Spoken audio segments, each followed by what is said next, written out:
Bonjour à toutes et à tous.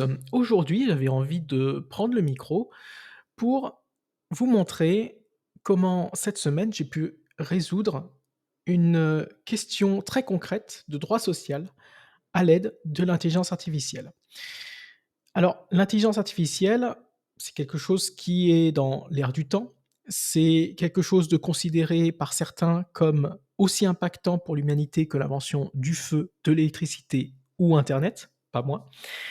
Qui est aujourd'hui devenu un argument marketing, donc ici, le dernier né des Samsung Galaxy, qui fait tout son marketing autour de l'IA. Alors, pour nous, pour un gestionnaire de paye, qu'est-ce que ça va changer? Qu'est-ce que ça peut changer? Alors, je ne pense pas que l'IA va, remplacer à moyen ou court terme notre métier, quoique bon, tout peut aller vite, hein, on ne sait pas ce qui va se passer, comment ça va évoluer parce que les technologies autour de l'intelligence artificielle, évoluent très vite et donc on ne sait pas si dans 1 an, dans 2 ans, dans 3 ans, vous aurez, des IA capables de traiter aussi bien la paye qu'un gestionnaire paye en place actuellement. Mais pour l'instant, j'ai envie de vous montrer, comment, j'ai pu utiliser l'IA et surtout comment ça peut devenir vraiment un outil pour vous. Alors, j'utilise, assez rarement, ChatGPT jusqu'à présent. Disons que, ChatGPT est reconnu comme assez mauvais, en fait, si on lui pose directement une question de droit social. Donc j'ai essayé il y a quelques mois, de l'interroger sur quelques sujets, et les réponses étaient, globalement à côté de la plaque.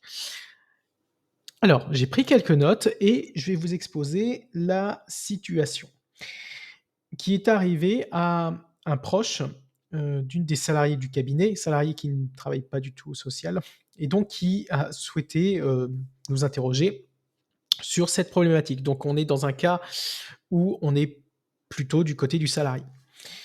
L'entreprise dans laquelle se déroule, notre histoire, elle va pas très bien. Donc elle essaye de dégraisser sa masse salariale, par tous les moyens. Il s'avère qu'un salarié, donc la connaissance de notre collègue, a été mis à pied. Alors qu'il est absent pour purger sa sanction disciplinaire, l'employeur décide de convoquer l'ensemble du personnel et divulgue publiquement la raison de la mise à pied. Alors, ce qu'il a été constaté, c'est qu'après un apéro organisé dans les locaux de l'entreprise, les employeurs ont vu que le salarié était en état d'ébriété et l'ont donc mis à pied.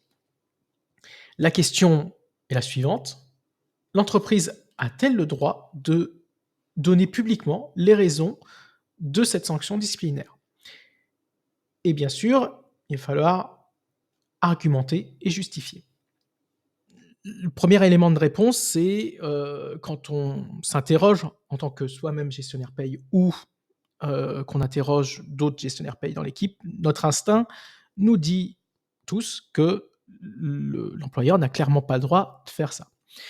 Maintenant, en vient la justification. C'est-à-dire que notre intuition est a priori bonne, mais la réponse, c'est quand même quand on veut motiver notre réponse, on s'appuie généralement sur des textes ou des jurisprudences. Et c'est là que, des avocats de droit social peuvent intervenir. Seulement, nous, on n'a pas d'avocat de droit social a priori, à portée ou sinon il faut lui demander très officiellement. Ça peut prendre du temps, ça peut coûter quelque chose. Enfin, on n'était pas, disons dans l'humeur de déranger un avocat de droit social, pour ce type de questions qui n'était même pas une problématique de client. Donc les les premiers éléments de recherche, c'est en interrogeant Google et en posant naïvement la question, voilà: «Un employeur peut-il rendre publiques les raisons d'une sanction disciplinaire?» Google répond des choses certes justes, mais qui ne sont pas tout à fait en rapport à la question. Alors, Google va nous renvoyer des articles donc très officiels du service public, OK? Comment marche une sanction disciplinaire? Comment marche une mise à pied? Heu, Peut-être les tests derrière. Bon donc ils après on a des réponses de syndicats, mais les disons que la réponse n'est pas précise pour la question que l'on pose. Alors, donc j'ai essayé d'être plus précis dans mes requêtes, reposer la question aussi, à Google d'une manière un peu différente et donc ici aussi, c'est à côté de la plaque. C'est-à-dire que si on veut, on repose la question plus précisément à Google, ça ne marche pas très bien. On a des articles, sûrement très justes, mais pas du tout pertinents pour notre question. Donc je suis bloqué. J'ai alors et donc ici, nous avons, heu, la version gratuite de ChatGPT, hein, c'est la version, totalement publique et donc en fait, j'avais posé d'abord la question, disons la veille, «Un employeur peut-il divulguer à l'ensemble de son personnel la raison de la mise à pied conservatoire d'un salarié?» Et là, ChatGPT avait été, aussi, très évasif. C'est-à-dire que, il m'a dit dans un premier temps: «La réponse à cette question peut varier en fonction de la législation» et cetera et cetera. Donc pas de réponse concrète, mais quand même, il était en train de nous diriger vers, le type d'intuition qu'on avait eu, c'est-à-dire que les informations personnelles et confidentielles d'un employé, y compris les raisons de la mise à pied conservatoire, sont considérées comme confidentielles et ne devraient pas être divulguées à l'ensemble du personnel.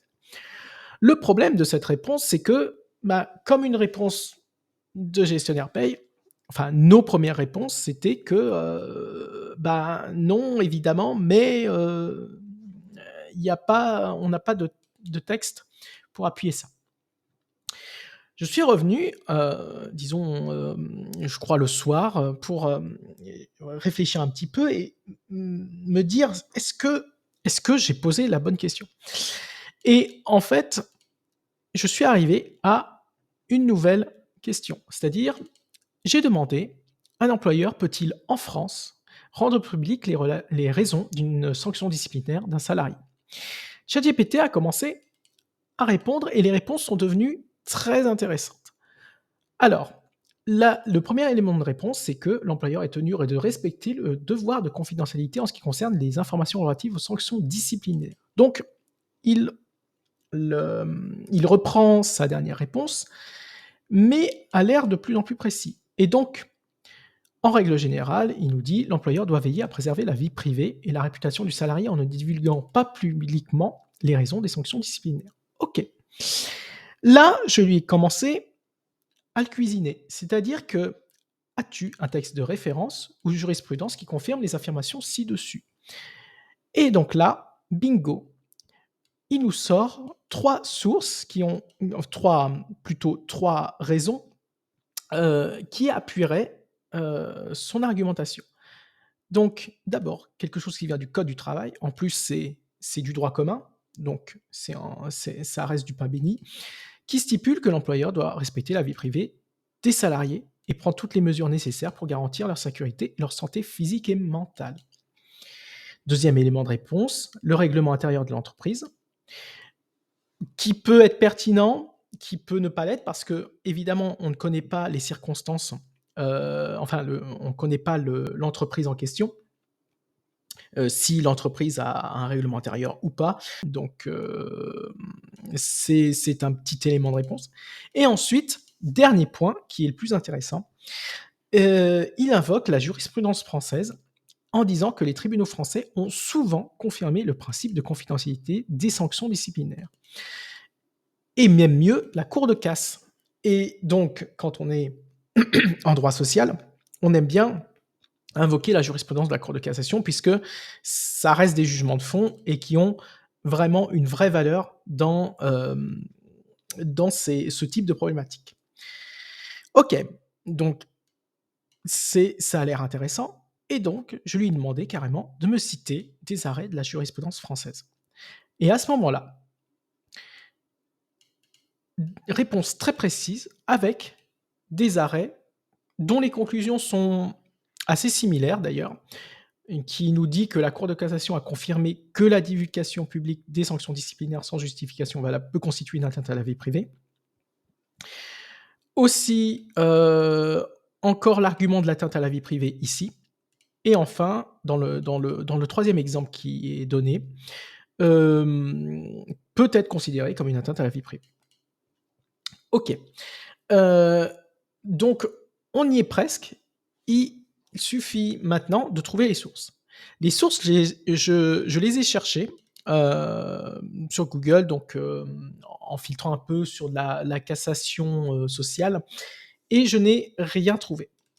Sur les 3 références citées par ChatGPT, je n'ai hélas rien trouvé.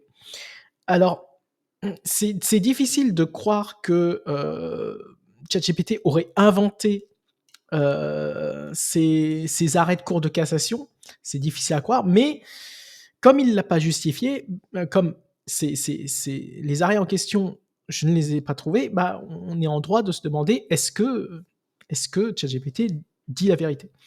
Et donc je lui ai posé une dernière question: «As-tu les références plus précises de ces arrêts?» Et là, il nous a dit, tout penaud: «Je suis désolé, je ne dispose pas de base de données directe».